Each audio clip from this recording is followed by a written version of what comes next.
Hello and welcome to Ask MandR episode 264, where for the first time ever, someone else picked the questions, and that someone is me, the only Star Wars fan.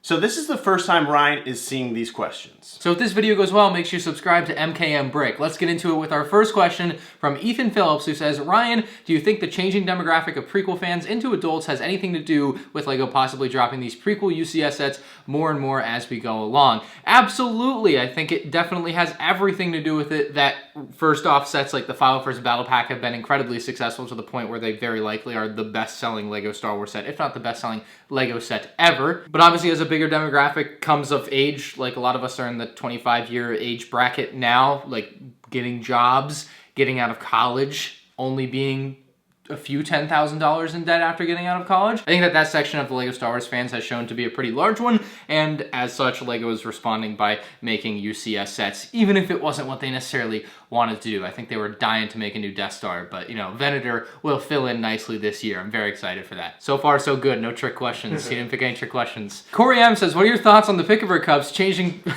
Corey M says, what are your thoughts on the Pick-a-Brick plastic cups changing to cardboard boxes? Do you think those plastic cups will go up in value since it's basically extinct? I'm sure gonna miss it, but hey, we gotta protect the environment. Oh my god, no way. We've gone too far.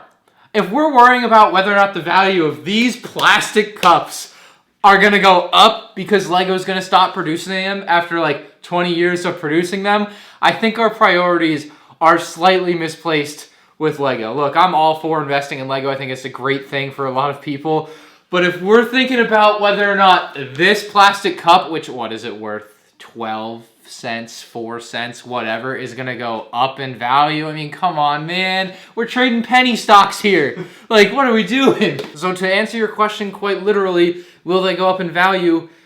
I don't care. I don't know, I'm sorry, this is probably the silliest question I've gotten, and Michael picked it, so you can blame Michael for this. It's my fault, I'm sorry. Now, I can't wait until I can test it for myself, but I think it's gonna be very telling if LEGO is giving you a better deal or a worse deal with the cardboard boxes compared to the plastic cups. Basically, is this LEGO's chance at shrinkflationing the Pick-a-Brick? Because they've only ever, as far as I know, at least in the last decade plus that I've been collecting Pick-a-Brick cups, have changed the price of Pick-a-Brick once in America, and they made the price on the small cup and the large cup $1 more. That is the only price change these Pick-a-Brick cups have ever seen in America, at least, again, in my memory. And so while I believe the price is staying the same for plastic, changing over to the cardboard boxes, I'm not sure if the size of what you get is going to stay the same. So that is going to be a very interesting test later this year or whenever they roll out to America and I can try it out for myself. But after that one, I don't know what to expect next. Let's see.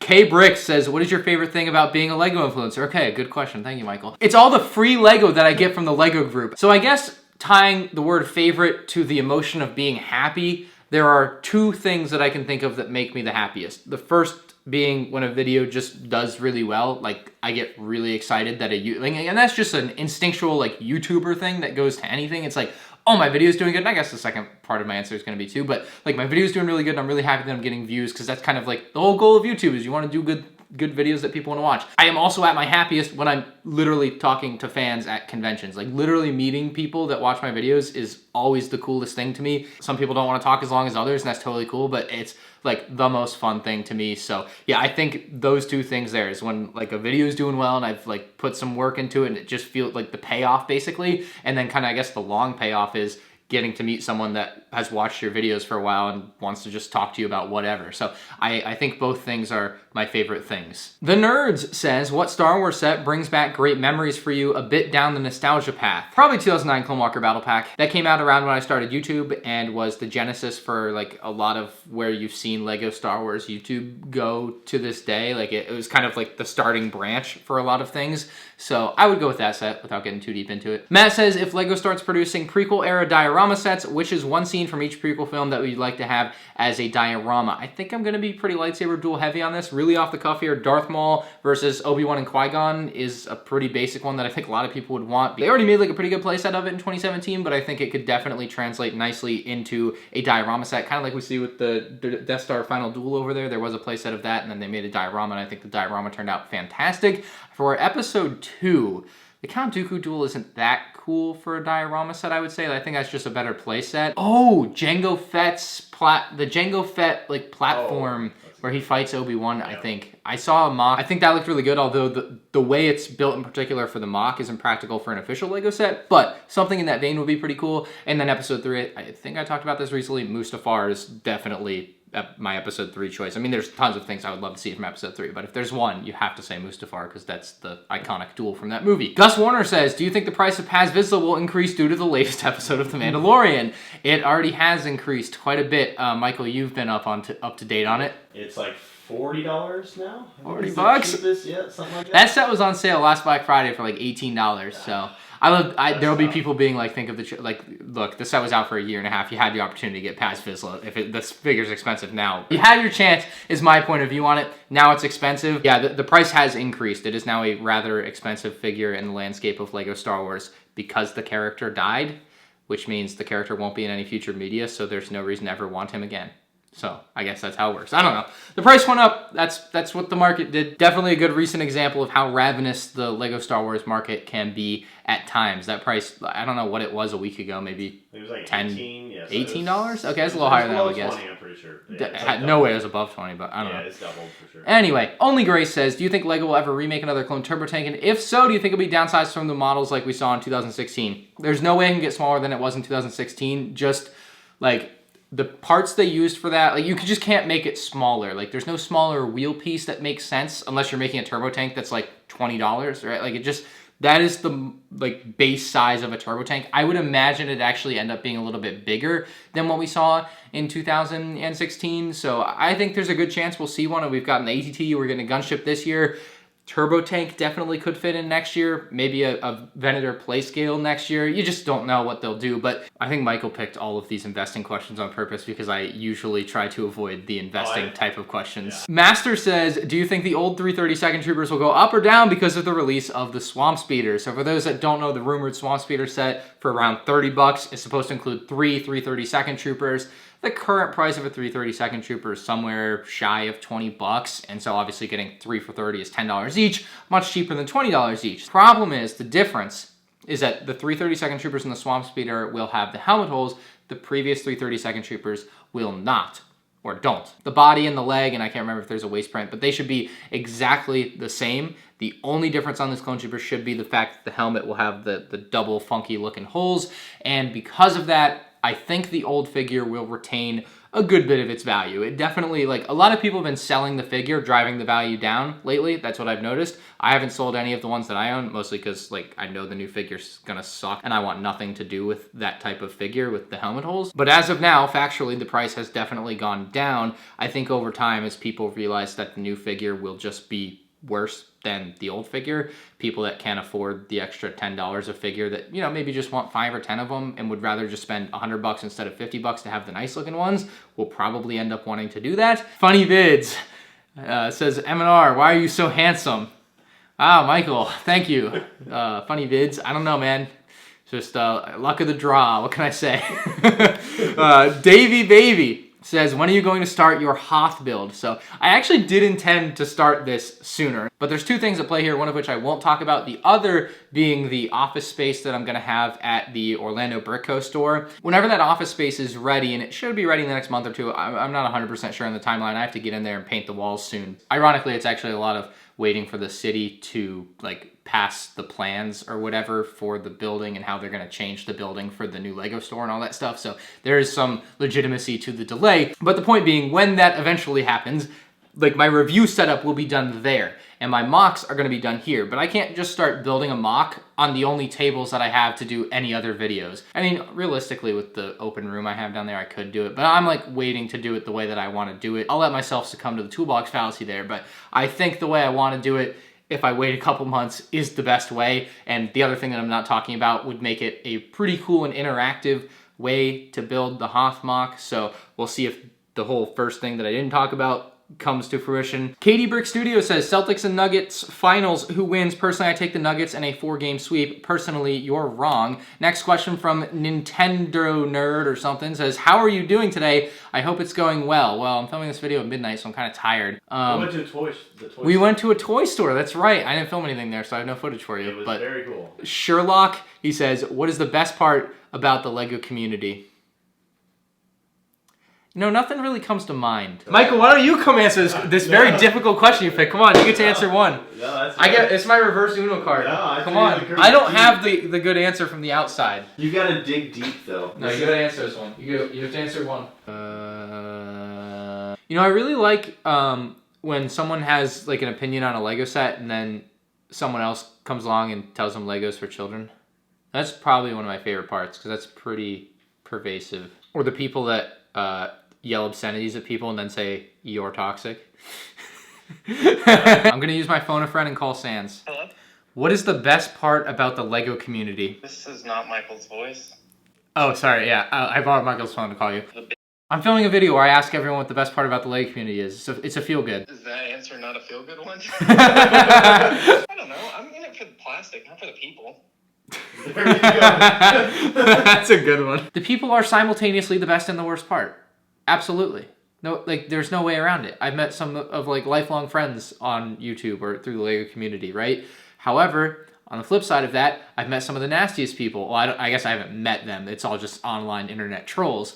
But I think you get the point. They are simultaneously the best and the worst part of it, you know? So I think that's the only answer to this, is the people. Although Sans' answer is pretty funny.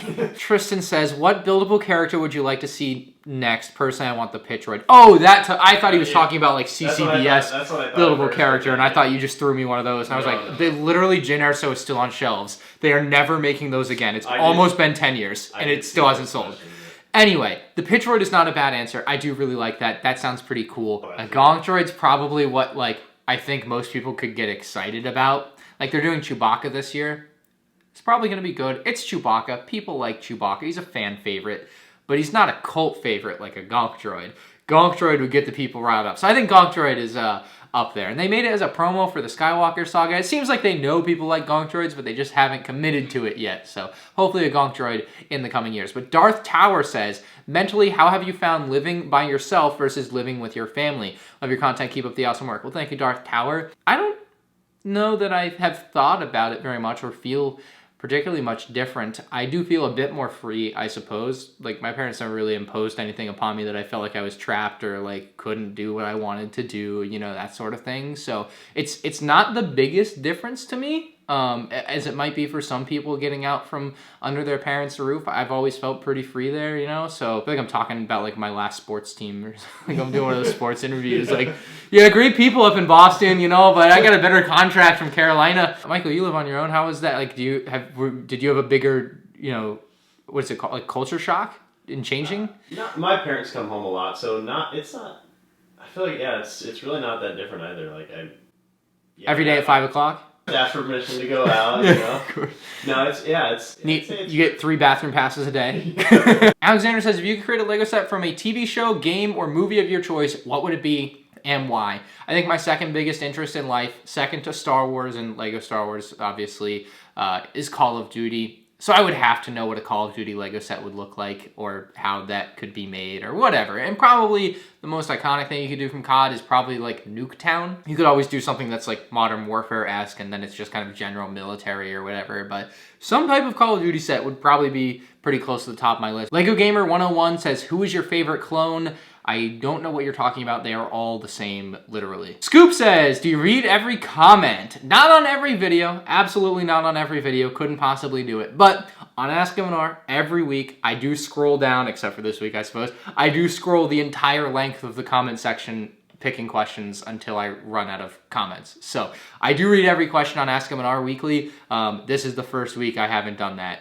Ever, because Michael picked the questions. King Pikachu says, do you think the Venator will have an interior because the Star Destroyer didn't and they have quite a similar shape and possibly size, although I expect the Venator to be a little bit smaller. I do not expect the Venator to have an interior at all. If it does, it's a great bonus, but I personally am completely against something like that having an interior because it's going to have added cost and added design challenges that just aren't necessary. I just don't think they'll do it. They didn't do it on the Star Destroyer, so why would they do it on a prequel set? You know, it only goes one way with those sorts of things. Bricks and Build says, what Lego Star Wars set do you think is the best display? Okay, so for like a ship, I think the UCS AT-AT is just hard to touch. I mean, there's a lot of good Lego Star Wars ships in the UCS line, but the AT-AT is really good. As far as a play set that has like minifigures intertwined with it displaying, I really think that Death Star Final Duel set from this year is one of the best display pieces I've seen.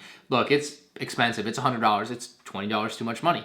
But that doesn't make it not a good display piece because it looks really, really good. So I would go with those two. Very Imperial leaning there, but they're dang good. Brandon says, will you ever make a worst to first all LEGO Star Wars sets video? I know it would be a long one, but I would definitely watch it. Love the videos. So for reference, I did worst to first every Clone Wars set, and I think there were like 72 at the time, and the video was 50 minutes or so.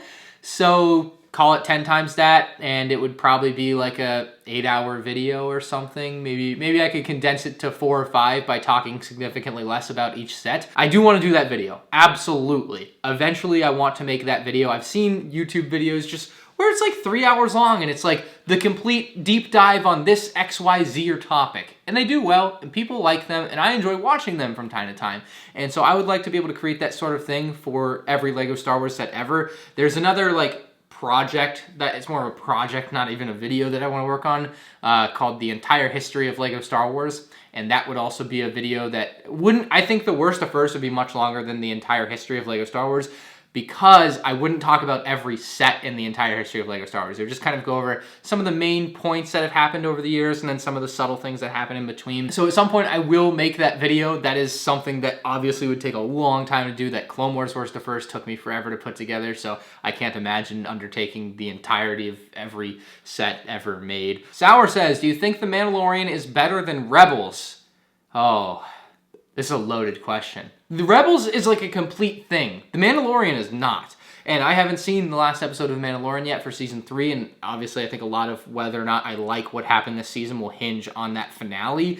I kind of soured on this season after the 6th episode with Lizzo and Jack Black. It just didn't hit for me. Like, there were fun things in there. It was a fun episode. But for the 6th episode in an 8-episode season where it feels like not a ton has happened, they've kind of just undone all the things they did previously. And I don't know, didn't love that episode right then and there. Would be okay if it was like the 13th episode of a 22-episode Clone Wars season, you know? That'd be fine. But it didn't fit for Mandalorian for me. I think if you asked me after season 2, is Mando better than Rebels? I'd say yes. But having watched 7 of 8 episodes for season 3, I don't love Mando like 110% like I did a year ago. I love it like 90%, you know? And I really like Rebels, so it's a toss-up for me now. I hate not being able to give you an answer, but I genuinely have a hard time like picking one over the other, especially because I feel like Mando isn't as good as it could have been this season. Danny says, what are some good Instagram accounts that you recommend following in order to stay updated on LEGO Star Wars news? Well, you're already there! MandRproductions on Instagram! Yeah, that was an easy plug. Yeah, I post stuff on my Instagram story all the time when there's news, and also on YouTube, so I recommend following myself. Matt says, have you ever eaten any Lego? No, much to the disdain of my YouTube live stream chats a couple of years ago who tried to get me to eat a Baby Yoda Lego minifigure, and they would do like hashtag eat the child relentlessly. Like they literally tried to get me to eat it, and I just obviously wouldn't. Oh, that was the last one! All right! Anyway, if you guys have a question for next week's episode, leave it down in the comment section below. I'll be back to picking questions myself next week. Back on that grind, you know. If you enjoyed, hit the like button. Let me know also what you thought of Mandalorian Season 3's finale. I know it'll be out tomorrow, so come to the comment section and I'll leave a pinned comment. I want to know what people think, and I'll see you next week. Dude, you literally just hit the gritty and ask him in our production.